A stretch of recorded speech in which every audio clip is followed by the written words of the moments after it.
সমিত সোমেরও একটা আক্ষেপ ছিল, যতবার তিনি বাংলাদেশের হয়ে খেলেছেন কখনো আসলে সেই ম্যাচটা বাংলাদেশ জিততে পারেনি।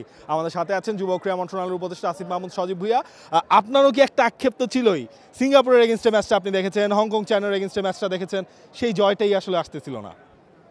অবশ্যই এই জয়টা আমি মনে করি শুধু জয়ের থেকেও অনেক বড় কিছু, এবং বাংলাদেশ 23 বছর পর ভারতের সাথে বাংলাদেশের মাটিতে এই ন্যাশনাল স্টেডিয়ামে জয়লাভ করেছে, এবং আমরা গতকালকেও একটা জয়লাভ করেছি এবং আজকেও আরেকটা জয়লাভ করলাম। এটা আমাদের জন্য অনেক বড় প্রাপ্তি, এবং আমি প্রত্যাশা করি বাংলাদেশের ফুটবলের এই যে নতুন করে উন্নতি ঘটছে এবং দর্শকদেরকে আমরা আবার ফুটবলের প্রতি মনোযোগী করতে পারছি, আকৃষ্ট করতে পারছি, এটা ফিউচার আরও ভালো করব আমরা। এবং আমি স্বপ্ন দেখি বাংলাদেশ সেদিন খুব দূরে নয় যে বাংলাদেশ একদিন বিশ্বকাপ খেলবে। টানা তৃতীয়বার অর্জন করেছে দেশের সেরা সুপার ব্র্যান্ড স্বীকৃতি বসুন্ধরা টিস্যু। আজকে বাংলাদেশের ওভারঅল খেলাটা কেমন লেগেছে? অবশ্যই বাংলাদেশ আজকে ভালো খেলেছে এবং আমাদের অ্যাডভান্টেজ হয়েছে আর্লি গোল পাওয়াটা, এবং গোলটা অসাধারণ ছিল। রাকিবের যে থ্রু এবং মুরসালিনের finishing, that was great both. এবং আজকে এই জয়ের খুশিতে আমরা যেই সারা বাংলাদেশের 18 কোটি মানুষকে এই খুশিটা এনে দেওয়ার জন্য বাংলাদেশ ন্যাশনাল ফুটবল টিমকে যুব ক্রীড়া মন্ত্রণালয়ের পক্ষ থেকে 2 কোটি টাকা পুরস্কারও ঘোষণা করেছি। এবং সামনের দিনগুলোতে আশা করি যে বাংলাদেশ আরও ভালো করবে এবং আরও বড় মঞ্চে ইনশাল্লাহ বাংলাদেশ যাবে। আশিক ভাই, আপনার কাছে একটু জানতে চাই, এর আগে আপনিও মাঠে এসে খেলা দেখেছেন, আজকে বাংলাদেশ জিতলো, ফাইনালি একটা আক্ষেপের অবসান হলো এবং এই ইন্ডিয়াকে 2022 বছর পর আলটিমেটলি বাংলাদেশ হারিয়েছে। একদম, আমি কোনোদিন ঢাকার স্টেডিয়ামে বাংলাদেশে জিতেছে এরকম কোনো খেলা উপভোগ করার সুযোগ পাইনি। সো এটার ফিলিংটা আসলে ভাষায় প্রকাশ করা খুব ডিফিকাল্ট, গলা ভেঙে গেছে, কথা বলতে পারছি না।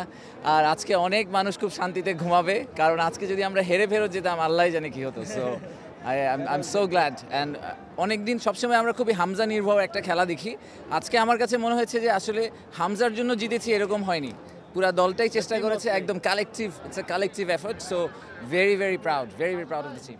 দাবিদ ভাই, এই যে হামজা চৌধুরী, সমিত সোমদের আনা থেকে শুরু করে ওভারঅল প্রসেসটাই আপনার এই আমলে হয়েছে, যুব ক্রীড়া মন্ত্রণালয়ের কাছ থেকে তো এই সাপোর্টটাও তো পেয়েছেন। আমরা দেখেছি হামজা চৌধুরী আসার পর উপদেষ্টা তিনি নিজে যে দেখা করেছেন হামজা চৌধুরীর সাথে, ওভারঅল এই প্রসেসটা। দেখেন, আমরা একটা প্রসেস শুরু করেছিলাম যে আমরা বিশ্বাস করি সবাই বাংলাদেশি, হয়তো আরেক দেশে থাকতে পারে, আরেক দেশে বড় হতে পারে, বাট একটা কালচার ছিল দেশ ছেড়ে চলে যাওয়া। এখন আমরা কালচারকে রিভার্স করছি, যে বিদেশ থেকে দেশে আসা, আর এটা সম্ভব হতো না টিমওয়ার্ক ছাড়া। টিমওয়ার্ক একটা বড় অংশীদার ছিলেন আমাদের যুব ক্রীড়া মন্ত্রণালয়ের উপদেষ্টা আসিফ মাহমুদ সজীব ভুঁইয়া। এটার সাথে আমাদের বর্তমানে চিফ অ্যাডভাইজার ডক্টর ইউনুস, উনিও ডে 1 থেকে ওই তরুণ উৎসব থেকে শুরু করে স্পোর্টসের দিকে যে ঝুঁকি দিয়েছেন, এবং বিশেষ করে আমাদের বিরাট চেয়ারম্যান উনি বারে বারে পেছন থেকে যেভাবে আমাকে সাপোর্ট দিয়েছেন, এই টিমওয়ার্ক ছাড়া কোনোভাবে সম্ভব হতো না।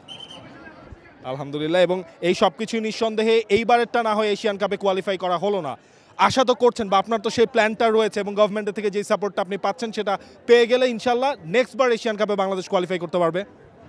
আমাদের বর্তমান গভর্নমেন্ট এবং বর্তমান ক্রীড়া সংস্থা একটা ম্যান্ডেট দিয়েছিল, সেই ম্যান্ডেটে আমরা নারীদের ক্ষেত্রে এশিয়ান কোয়ালিফাই আমরা করে ফেলেছিলাম। এখন আমাদের নেক্সট ভিশন অফকোর্স থাকবে ছেলের টিমদেরকে কোয়ালিফাই করা, বা আগামীতে অলিম্পিক কোয়ালিফায়ার্স আছে, পরে আবার বিশ্বকাপও আছে। ইউ নেভার নো যেই টিমটা দাঁড়িয়ে গেছে এই টিমটা আর কত দূর যেতে পারে। অসংখ্য ধন্যবাদ আপনাদেরকে সবাইকে। তাবিদ আওয়াল, আশিক চৌধুরী এবং একই সাথে যুব ক্রীড়া মন্ত্রণালয়ের উপদেষ্টা আসিফ মাহমুদ সজীব ভুঁইয়া কথা বলছিলেন বাংলাদেশের খেলাটা কেমন লেগেছে, এবং 2 কোটি টাকা বোনাসেরও কিন্তু ঘোষণা করা হয়েছে বাংলাদেশের আজকের জয়ের পর। For more updates, subscribe to our YouTube channel and click on the bell icon. Follow us on Facebook and Instagram. Download T-Sports app to enjoy exciting games and highlights. Visit tsports.com.